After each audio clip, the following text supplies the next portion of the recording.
Oh my gosh. All right. It's the Bright Queen, it's Quinsensitivity, it's Jabria, and I wanted to record this, and this is the best way it's gonna look. These little things on my nose are like from my shades, my sunglasses, and this is like that cut I had a while ago. You like put some on it. Oh my gosh. It's like a lot of things are irritating me, like my eyebrows need to be like done, and like it irritates me. But I feel like all of this is a part of the topic. It's just that like it's the way my mind works, like they need to be like even, or it like irritates me. Certain things like irritate me. It's like sounds. I'm very sensitive in general, you know me. But today I wanted to talk about a few things. So I'm gonna talk about a few things, and oh, look at that, that's cute. Oh.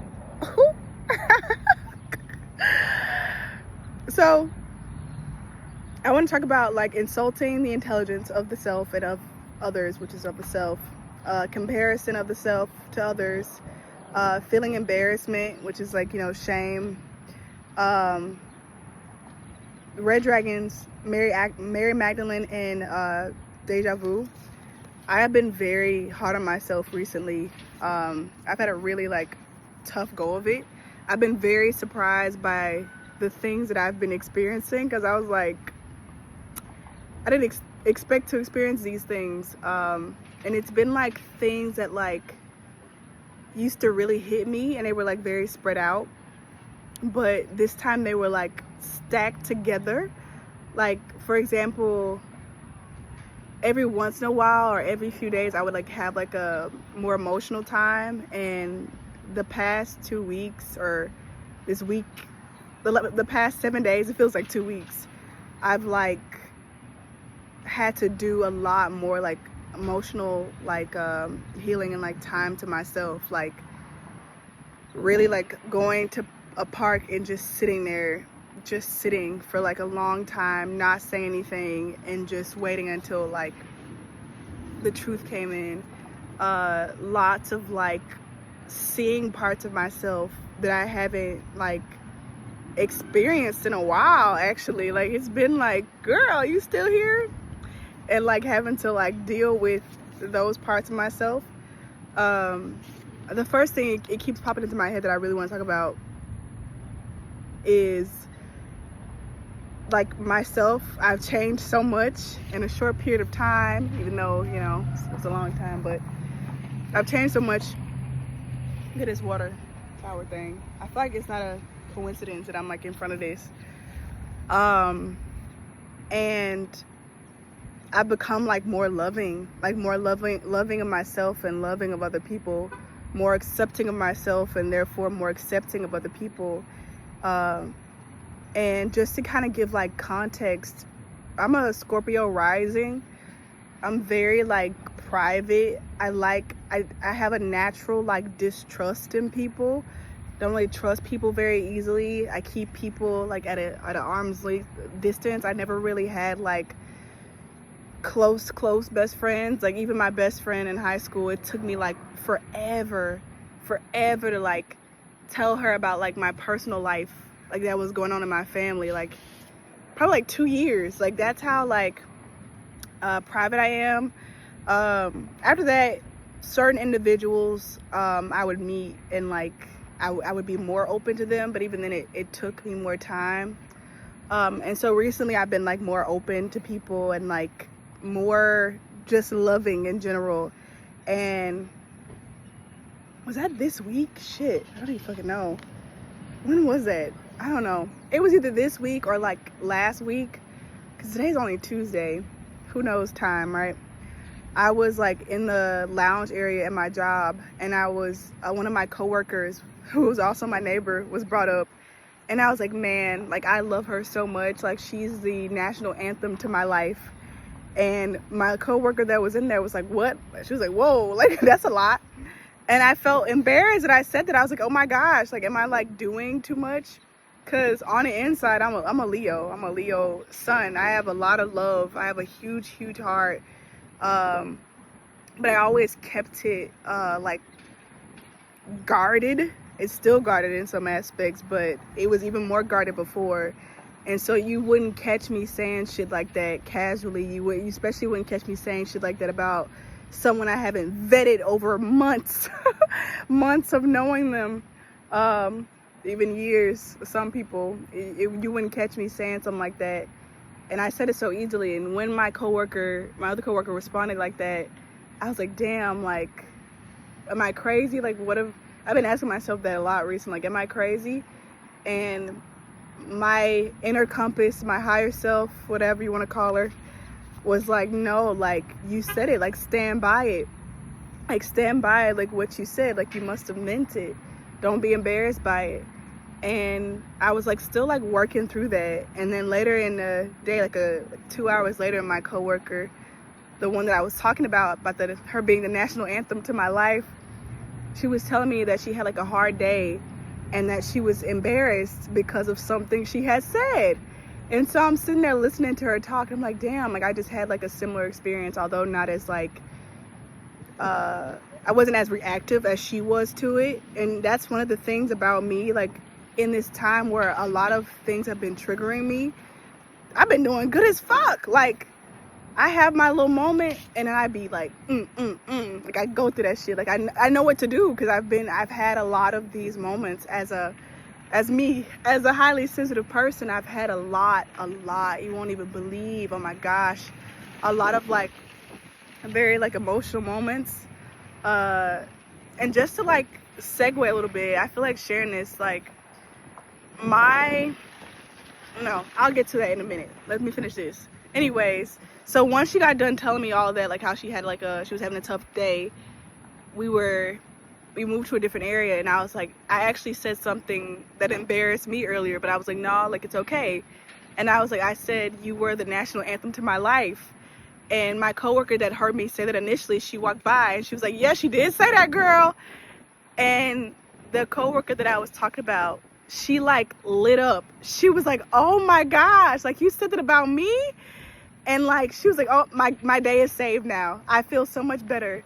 And I was like, damn, like, that's why I said it. Like, that's why I said it. Like, my intuition, like, knew before I did. Like, my soul, my consciousness knew that message was gonna be relevant before it was relevant. And my false ego, I guess you could say lower self, or myself that has like the more limited perspective, saw that as shame. And this is something that's come up a lot recently, but it just came up in this oracle card I was reading about. People keep looking at me like, why this girl but talking to herself? It was about like the integrity of like the person, or like moral integrity versus the integrity of the soul. And those are two different things. Like, moral integrity abides by the laws of this world, of this realm, which is extremely distorted, even though that's okay. And the soul, have integrity of the soul, abides by literally what it says, the integrity of the soul.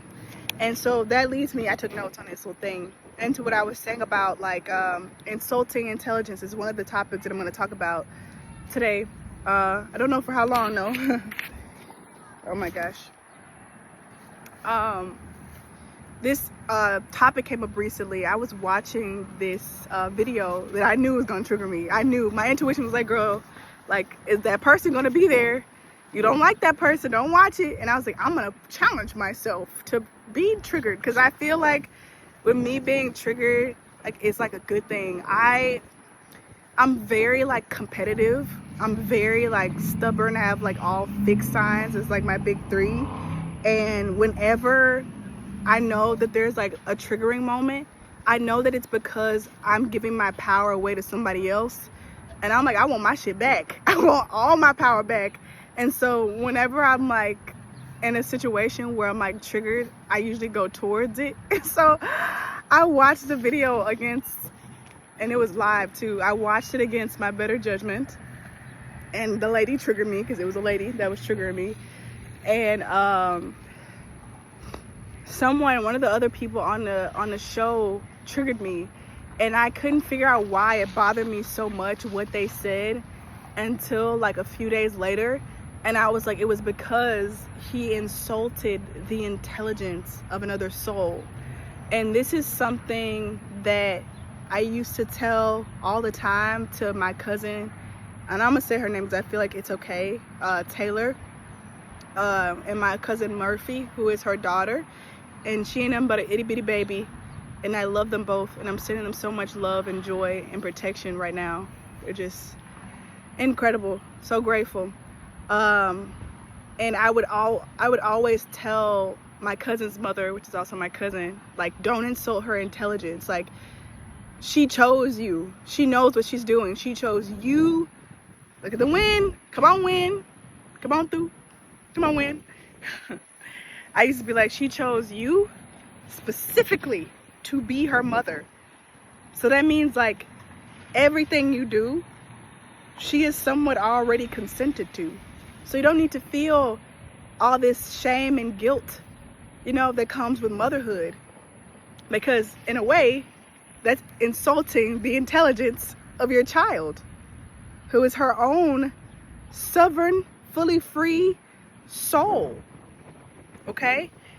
And I realized today, as I was listening to my other video, the one that's part 2 of All About Love. Look like I got a halo, don't it? I feel like all of this is synchronistic. Is that like a rainbow, or like there's like a line? Oh, that's the sun.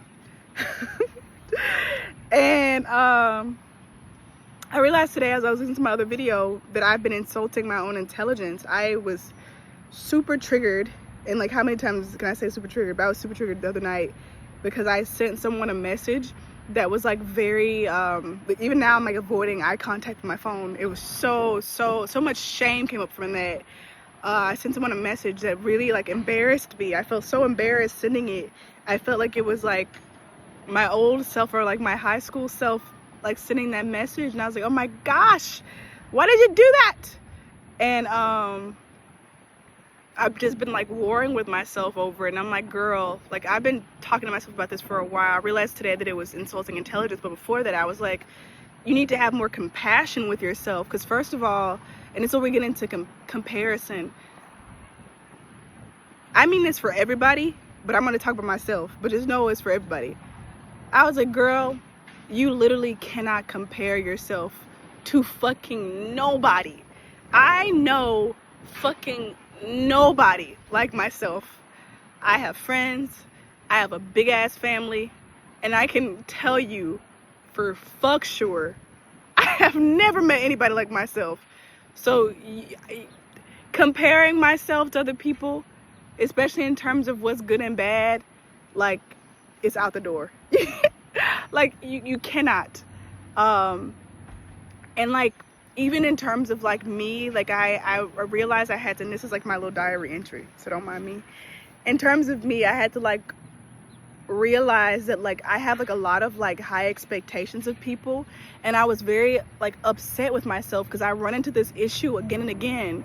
And finally this week, when I was talking about like the same thing with like, girl, you can't compare yourself to nobody, I was like, you literally cannot compare yourself to nobody. Because the reason I was realizing I have these like big expectations is because I literally can see the fucking future. I see potential timelines. I see like parallel realities.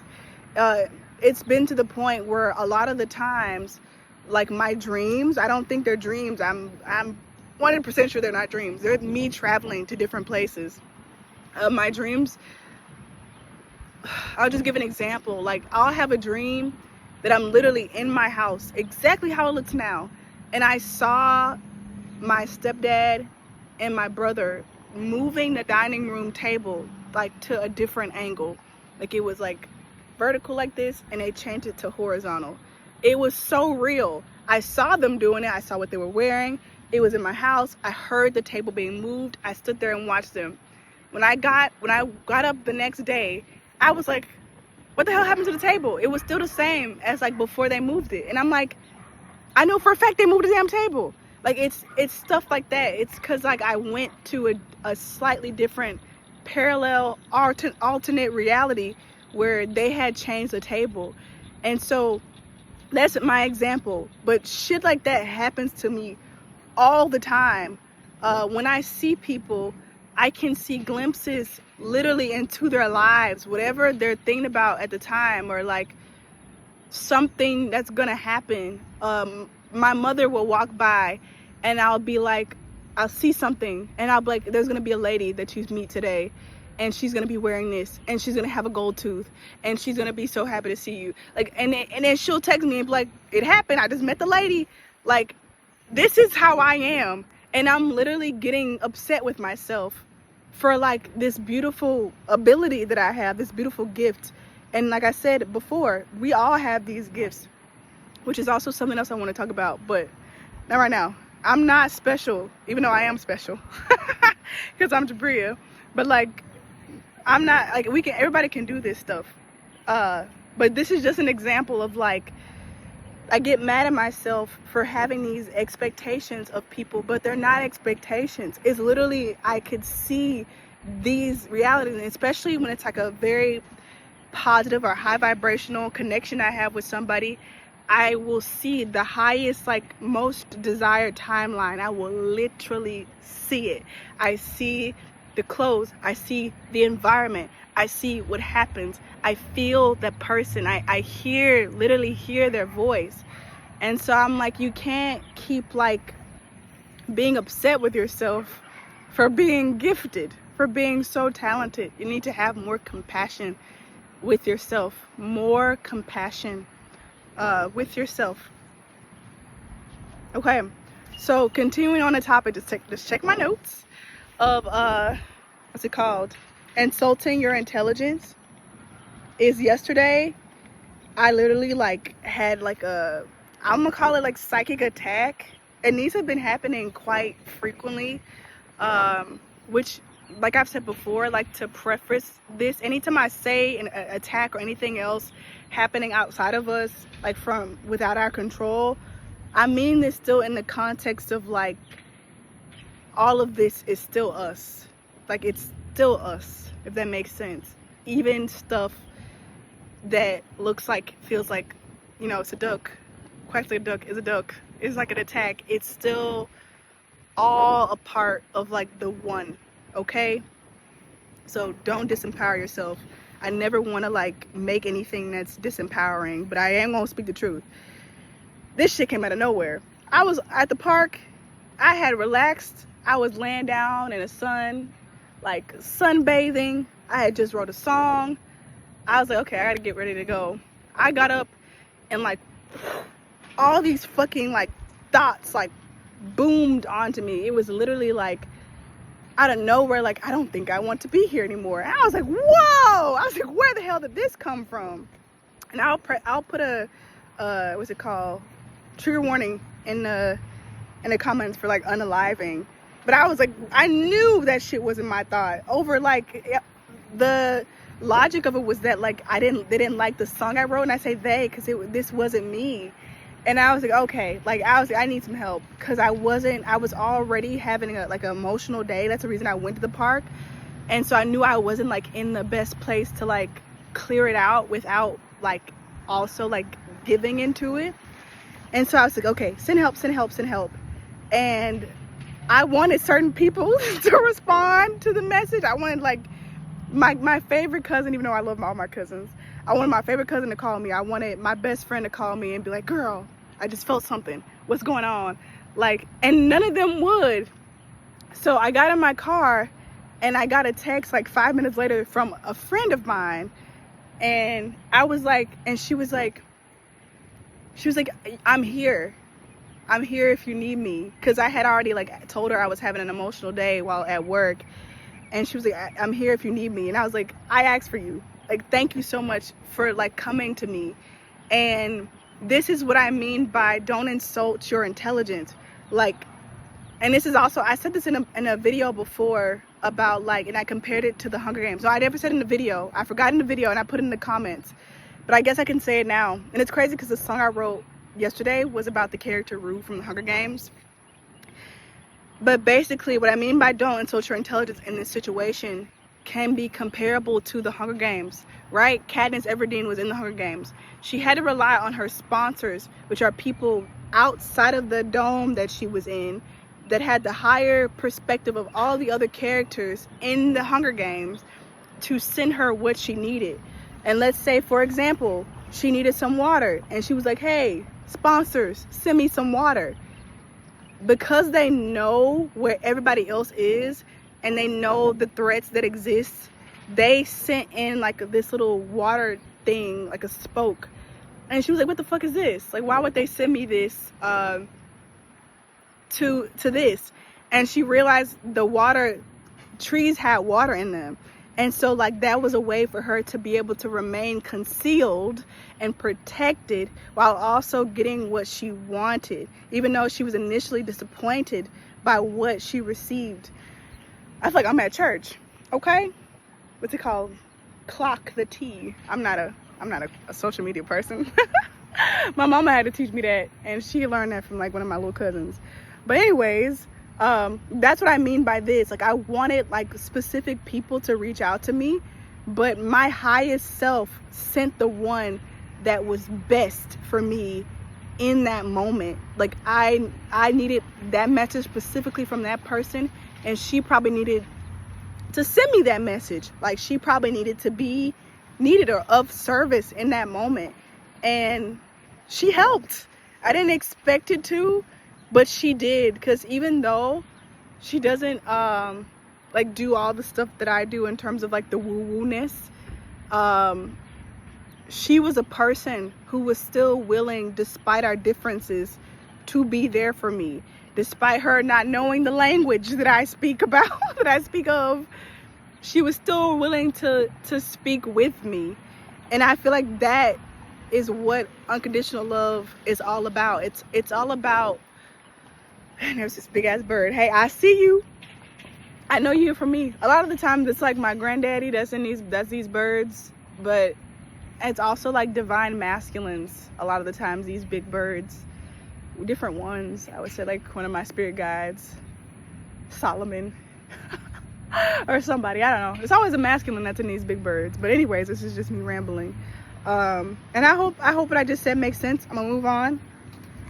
I think the next one I want to talk about is like Man After Midnight, and I'll get into the 6ix9ine and Deja Vu. Right. So I know nobody here knows this, because why would you? But the first song I ever released on my personal YouTube channel, which this YouTube channel is personal. I've been battling with that recently, what to do about that. But anyways, and my YouTube channel, that's my name, like my government name. The first song I released on there is called Man After Midnight, and I wrote it about my biggest high school crush. And I say biggest because I had several high school crushes. Remember, and look, I used to always judge myself about these things. I was like, why do I love everybody? Why do I like get obsessed with everybody? And it's because when I see them, I would see potential timelines, the highest, like most bright timelines with these people. It would like activate in me. My clairvoyance wasn't as strong back then, but I've always had very strong claircognizance, like psychic knowing, just the ability to know. And I would just know and feel these high like potentials with these people. And like, this is what I mean about the song Man After Midnight. I was so like ashamed of having a crush on this person, and like now I'm so grateful, because if I wouldn't have like if I didn't feel that way about him, I wouldn't have written that song. And if I wouldn't have written that song, I wouldn't have given myself permission to write other songs and to continue to express myself in this way, which has substantially increased recently. I've been writing a lot of songs, which I feel like is a great indicator that I'm having a lot of change in my life, because I write my songs to like make my feelings tangible, because I'm so like up, like I'm always like up all the time, like flowing, so very like spiritual, for lack of better terms. It's my way of like grounding how I feel, and I get so many messages all the time. Like when I'm talking to people, I'll hear like multiple, like I'll hear like another being next to them or in my ear talking, and it sounds scary, but it's not. I promise you it's not. I feel like I sound so weird. Oh my gosh. But yep, it helps me basically. And so you can tell how much help I need by how many songs I write. Okay. But I'm so happy I wrote that song, Man After Midnight, and I feel like it continues it continues to be significant. And so it's like I want to say, like, make the friendship bracelets, take the moment, taste it. You got no reason to be afraid. You're on your own, kid. Yeah, you can face this.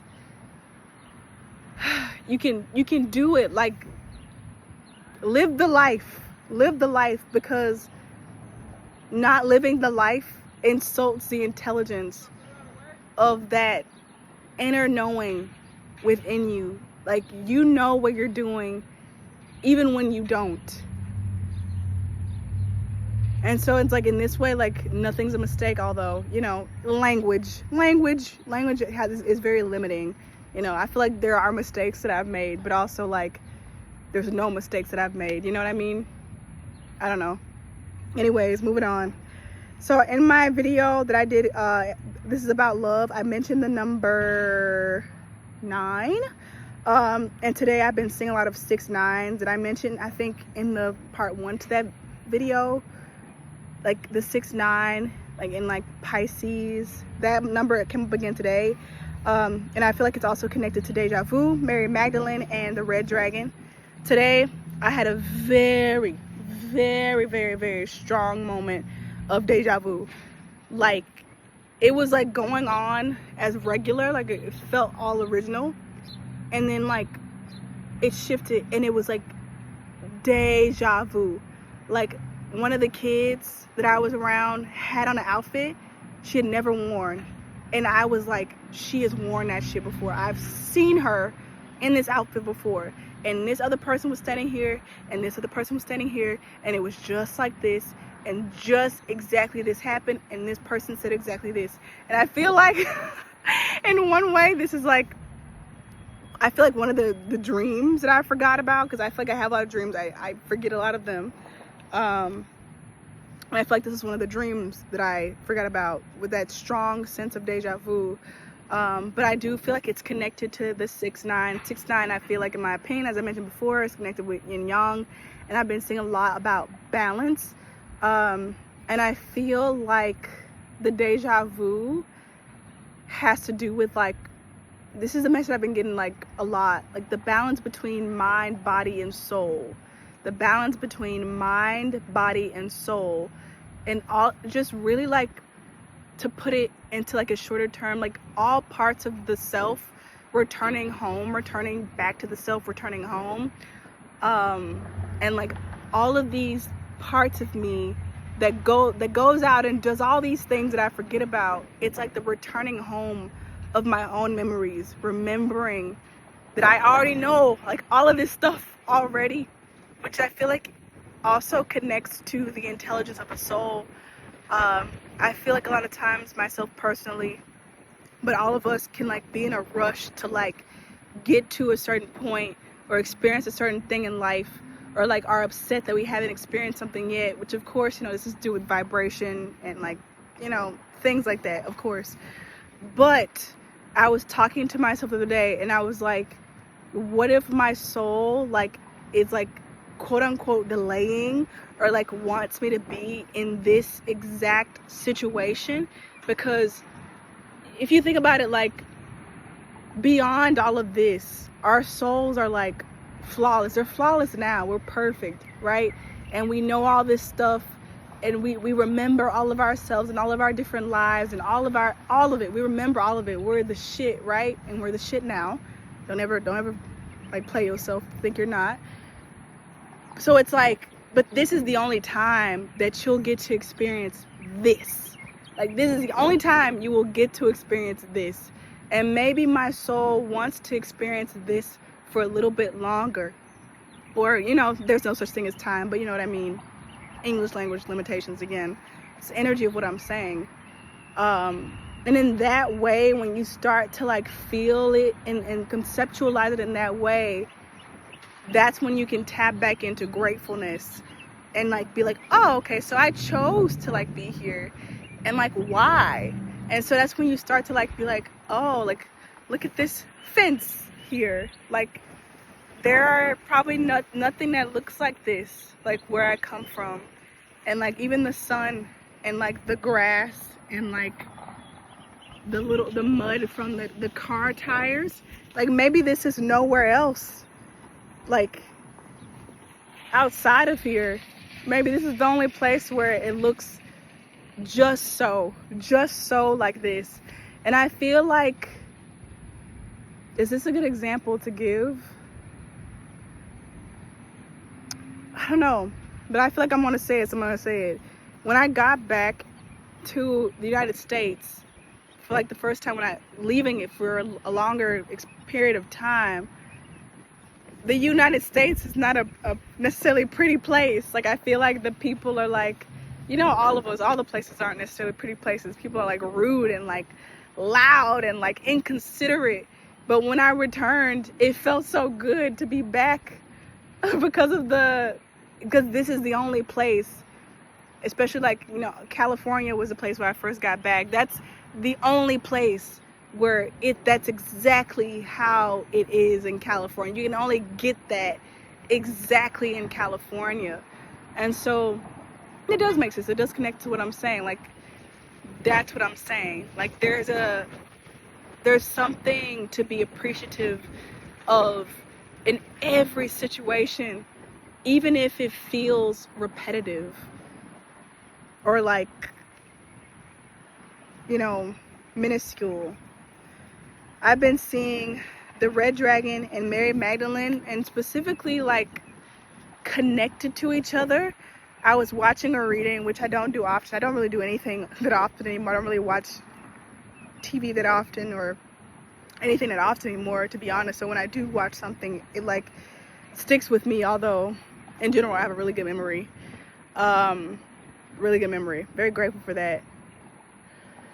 But anyways, the reader was comparing the viewer, so myself, to like Mary Magdalene, and like the relationship between specifically Mary Magdalene and Jesus, which I know very little about, you know, just to say that. And then I never told anybody about that. I didn't tell anybody I saw that, or it made a difference, or it stuck with me.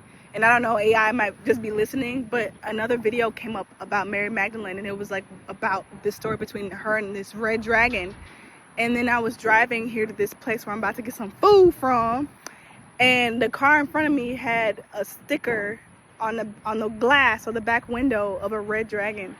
And as I've said in my previous videos, like dragons always come up, but they've been coming up a lot recently again. And specifically the red dragon, I feel, has to do with like fiery emotions, like fire. I want to say not really, it's passion, but I feel like it's untamed. It's like a wilder version of passion, or like almost like an involuntary like form of passion. And I say all of this like in terms of like where we are now, just to kind of preface you. I know I keep saying preface, that's annoying, but I love it. I love myself, I guess. But kind of preface this is like the example that I'm giving you is like, for example, like consummation, is that what it's called? Like when a person like has intercourse and then they get pregnant, and like I said, in this place and how things are now, like you don't get to choose whether or not you get pregnant or not, or whether or not like this seed is fertilized or not. Like it's just something that happens almost involuntarily, although you volunteered, you know, to be in the position of yes or no, maybe. So, you know what I mean? And that's how I feel like this energy of the red dragon is, at least from what I'm feeling. It's wild, it's powerful, it's anger, it's rage.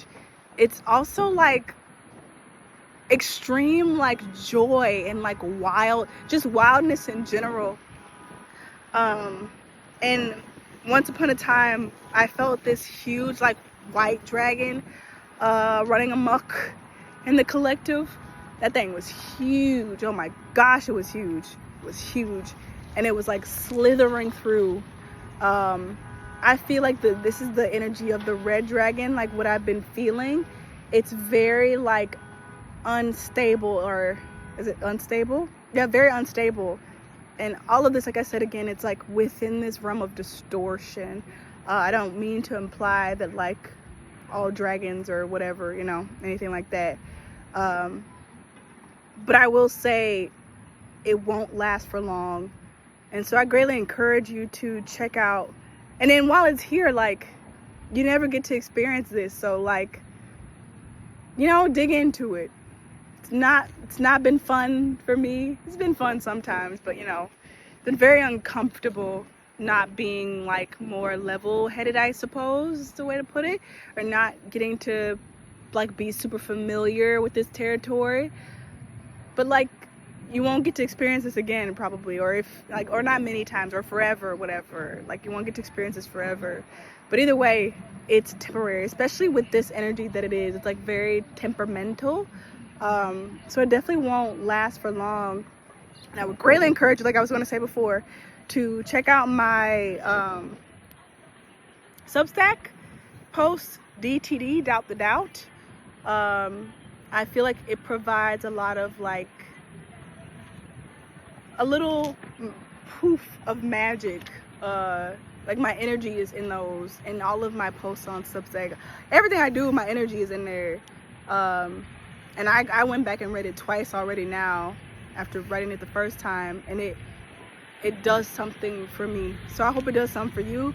Thank you so much for listening. I'm so grateful, honestly, I'm so grateful that you're listening, because I really needed to do this and to say this. So thank you, and I just realized I gotta get some food for later too.